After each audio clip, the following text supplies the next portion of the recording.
Co dzisiaj zrobimy? Dzisiaj zrobimy kurczaka. Pierś z kurczaka w towarzystwie fasolki z super podciągniętym smakiem. Pokochacie to, gwarantuję. Zapraszam. Pierś z kurczaka z fasolką i kluskami. Bardzo smaczna.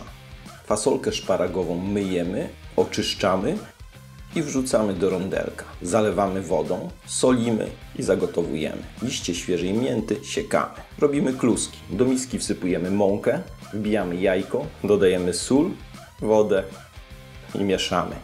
Jak woda z fasolką się zagotuje, zmniejszamy moc i gotujemy 12 minut. Przekładamy do miski, zasypujemy panko, mieszamy, dodajemy masło, posiekaną miętę i mieszamy. Zagotowujemy wodę, osoloną wodę i wrzucamy po kawałku ciasto na kluski. Mieszamy, czekamy aż wypłyną i gotujemy jeszcze 2 minuty. Gorące dodajemy do fasolki i mieszamy.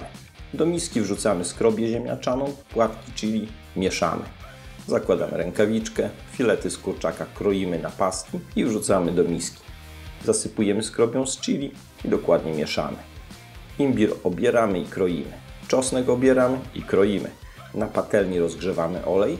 Na rozgrzanym tłuszczu smażymy kawałki kurczaka po każdej ze stron do widocznego zarumienienia. Ściągamy, wrzucamy pokrojony czosnek z imbirem i smażymy 15 sekund. Do miski wlewamy sok jabłkowy, whisky, sos sojowy ciemny, sos ostrygowy. Dodajemy pokruszone papryczki, chili i miód.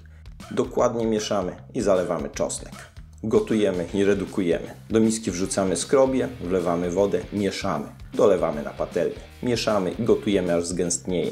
Dolewamy sos sojowy ciemny, wrzucamy kurczaka, mieszamy i prawie gotowe. Ale jeszcze bardzo ważne, ten film powstał dzięki wsparciu patronów. Dziękuję Wam serdecznie i zapraszam do dołączenia do ich grona na Patronite. A my wykładamy fasolkę z kluskami na talerz, dodajemy kurczaka, posypujemy sezamem i gotowe.